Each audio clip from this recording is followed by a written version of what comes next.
여러분 혹시 처음 만난 사람한테 어느 나라 사람이세요? 라고 물어보신 적 있죠?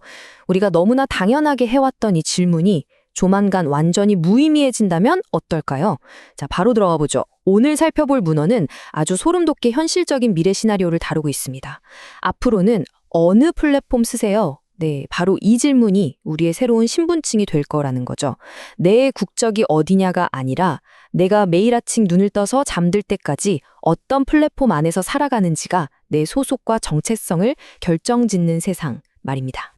디지털 부족 시대, 알고리즘이 국가를 지배할 때, 이 자료가 그리는 세상은요, 말 그대로 거대한 IT 기업들이 아주 작고 초라해진 정부 건물들을 그림자로 덮어버린 그런 풍경입니다. 아, 이게 그냥 흔한 SF 영화 속 뻔한 스토리 아니냐고요? 절대 아닙니다. 오늘 해설해드릴 이 자료는 거대 IT 기업들이 기존 국가의 권력과 역할을 어떻게 스멀스멀 그러면서도 아주 완벽하게 대체해 나가는지 그 섬뜩한 과정을 정말 치밀하게 보여주고 있거든요. 자, 그럼 이 모든 게 본격적으로 시작되는 지점으로 한번 가보겠습니다.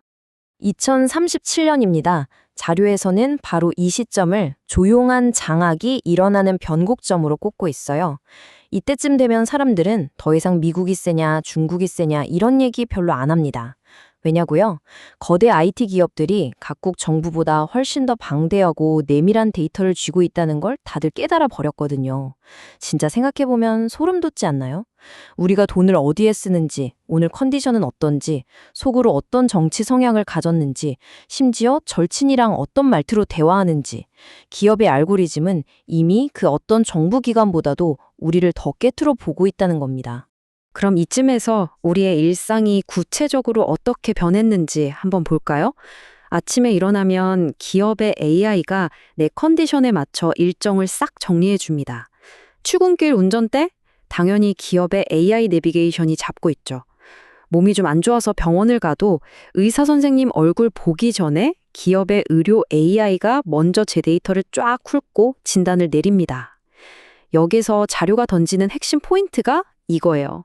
지도상의 국가는 분명히 떡하니 존재하는데 막상 우리 인간의 실제 삶은 철저하게 기술 거인들의 시스템 안에서만 굴러가고 있다는 거죠. 한마디로 정부의 존재감이 우리 일상에서 싹 증발해버린 겁니다. 자, 이제 긴장감이 좀 더 고조됩니다. 시계는 2040년을 가리키고 있는데요. 지정학적 갈등과 기술이 제대로 한판 붙는 시기죠. 원문 자료에서 오리진이라고 부르는 세계 최대의 AI 기업이 마침내 자기들만의 디지털 화폐를 빵 터뜨립니다. 처음엔 어땠을까요? 다들 콧방귀를 꼈죠. 아니, 국가가 보증하는 진짜 돈 놔두고 일개 기업이 만든 돈을 누가 써 하면서요. 하지만 그 비웃음이 전 세계적인 패닉으로 바뀌는 데는 진짜 얼마 걸리지 않았습니다. 사람들이 갑자기 국가에 지폐를 내던지고 기업 코인으로 갈아탄 이유? 복잡한 게 아니었습니다. 너무나도 현실적이고 경제적이었죠. 첫째, 환율이 널뛰질 않아요. 압도적으로 안정적입니다. 둘째, 복잡한 은행만 거칠 필요 없이 해외 결제가 그냥 순식간에 끝납니다. 그리고 셋째, 수수료가 기존 금융권이랑은 아예 비교조차 안 될 정도로 쌉니다.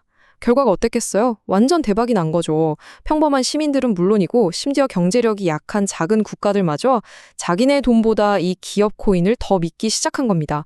글로벌 금융 시스템 전체가 그야말로 발칵 뒤집힌 거죠.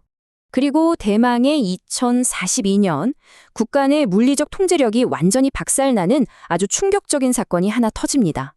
자신들이 여전히 세상을 꽉 쥐고 있다고 믿었던 거대한 국가 권력의 민낯이 정말 처참하게 드러나는 순간인데요.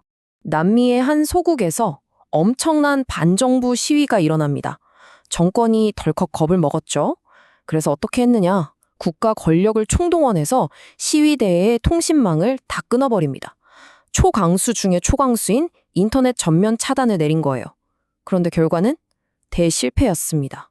완전히 헛발질을 한 거죠. 왜냐하면 시위대를 포함한 대부분의 국민들이 이미 지상에 깔린 국가 통신망을 안 쓰고 있었거든요.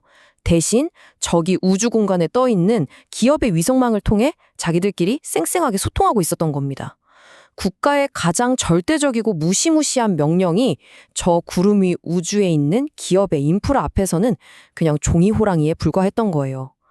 와, 진짜 영화 같은 장면 아닙니까? 주권의 붕괴, 그리고 너무 늦어버린 대처. 네, 국가들은 뒤통수를 세게 맞고 나서야 부랴부랴 통제에 나섰지만 이미 댐은 무너지고 있었습니다. 정부가 허둥지둥 규제니 뭐니 칼을 빼들었을 때 기업들은 이미 정부의 손길이 전혀 닿지 않는 거대한 그림자 사회를 완성해 놓은 뒤였습니다. 생각해보세요. 국적, 국가화폐, 정부의 명령으로 굴러가던 게 과거의 구세계라면 이제 열린 신세계는 완전히 다릅니다. 국경이란 게 아예 없는 플랫폼, 국가의 눈치를 안 보는 기업 코인, 정부 통제 밖에서 지구를 도는 위성 네트워크까지. 중앙은행 대신 기업의 자체 금융망을 쓰고 국가법원 대신 AI 법률 시스템을 따르는 세상이 온 겁니다. 낡고 무너져가는 과거의 유산과 국경이라는 단어 자체를 지워버리며 팽창하는 거대 기업의 새로운 룰, 이 두 세계가 너무나도 극명하게 대비되고 있죠. 바로 이 지점에서 우리가 오늘 다루는 핵심 개념, 디지털 부족 시대가 등장합니다. 이 무너지는 세계를 지켜본 젊은 세대는 완전히 새로운 깨달음을 얻게 돼요. 생각해보니까 국적은 내가 태어날 때 그냥 강제로 정해진 거지만 플랫폼은 내 취향, 내 필요에 따라 내가 직접 고를 수 있는 거잖아. 이 생각의 전환은 정말 엄청난 파장을 불러옵니다. 이제는 한국인과 미국인이 국적을 신경 쓰지 않고 같은 AI 생태계 안에서 끈끈한 동료로 일합니다. 반대로 벽 하나를 두고 사는 옆집 이웃이라도 쓰는 플랫폼이 다르면 소통 방식부터 소비 패턴까지 아예 다른 세계에 살게 되는 거죠. 과거처럼 내 핏줄이나 내가 태어난 땅이 아니라 우리가 어떤 디지털 생태계를 공유하고 있는가, 바로 이게 인류를 묶는 새로운 부족의 기준이 되어버린 겁니다. 자, 이제 호흡을 조금 가다듬고 우리가 절대 피할 수 없는 질문 하나를 마주해볼까 합니다. 이 자료의 마지막 부분에 정말 잊혀지지 않는 인상적인 장면이 하나 나오거든요. 스위스 다보스 포럼에서 한 기자가 모두가 애써 모른 척하고 있던 아주 날카로운 질문 하나를 툭 던집니다. 앞으로 세계를 움직이는 건 국가입니까? 아니면 기업입니까? 이 질문이 떨어지는 순간 그 세계 최고의 권력자들과 지식인들이 바글바글하던 거대한 회의장에 숨막힐 듯 무거운 정적이 흘렀다고 해요. 그 누구도 쉽게 입을 떼지 못했던 거죠. 그리고 그 숨막히는 침묵을 깬 건 백발이 성성한 한 노년의 정치인이었습니다. 그는 회의장 창밖으로 끝없이 펼쳐져서 웅웅거리고 있는 거대한 서버 단지를 물끄러미 바라보면서 아주 조용하지만 뼈 때리는 한마디를 남깁니다. 과거엔 국경이 사람을 나눴지. 하지만 미래에는 알고리즘이 인간을 나누게 될지도 모릅니다. 여러분은 지금 어떤 알고리즘의 부족에 속해 계신가요? 그리고 그 알고리즘은 지금 여러분을 어디로 끌고 가고 있습니까? 이 묵직하고도 조금은 섬뜩한 질문을 남겨드리면서 오늘 해설은 여기서 마무리하겠습니다. 끝까지 함께해 주셔서 감사합니다.